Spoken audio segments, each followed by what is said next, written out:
Friends, આજે ફરીથી આપણે એક નવો પોઈન્ટ જોશું. હવે ફ્રેન્ડ્સ, આજનો આપણો પોઈન્ટ છે કે આપણે જે બિલ બનાવી છે એ બિલ આપણે યાદ રાખવું છે કે કયા વર્ષનું છે, અથવા તો કોઈ પણ વ્યક્તિ આપણી પાસે બિલ લઈને આવે વોરંટી માટે અથવા કાંઈ પણ ઇસ્યુ હોય તો આપને ખબર પડે કે એ બિલ કયા વર્ષનું છે. તો એની માટે બિલમાં વર્ષ કઈ રીતે એડ કરવું, તો એ આપણે જોશું. એટલે કે જે બિલ નંબર હોય છે ફ્રેન્ડ્સ, એની સાથે જ વર્ષ એડ થતું હોય છે. એને ફ્રેન્ડ્સ યર સફિક્સ કહેવામાં આવે છે.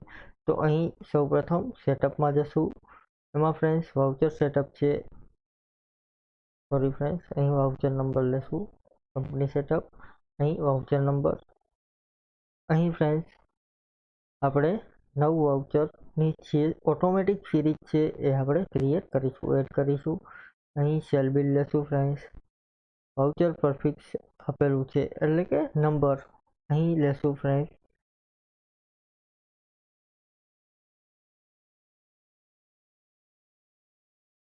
જીબીસી.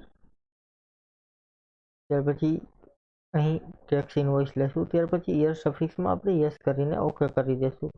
અહીં આપણું સેટઅપ સેવ થઈ ગયું છે. એસ્કેપ આપીને બહાર જશું. ટ્રાન્ઝેક્શનમાં જઈને સેલ ઇનવોઇસ ક્રિએટ કરીશું ફ્રેન્ડ.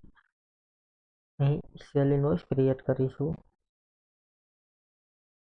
અહીં બિલ નંબર જીબીસી લેશું. તો અહીં તમે ફ્રેન્ડ્સ જોશો તો જીબીસી 1 22 23 આવી જશે. એટલે કે આપણે જે યર સફિક્સ કર્યું એમાં આપણે ખબર પડશે કે કયા વર્ષનું બિલ છે, 22-23નું છે. તો એ આપણે અહીં જોવા મળશે. Thank you friends. આ રીતે યર સફિક્સનો ઉપયોગ થતો હોય છે. Thank you. કાલે આપણે ફરીને એક નવો પોઈન્ટ જોશું. Thank you.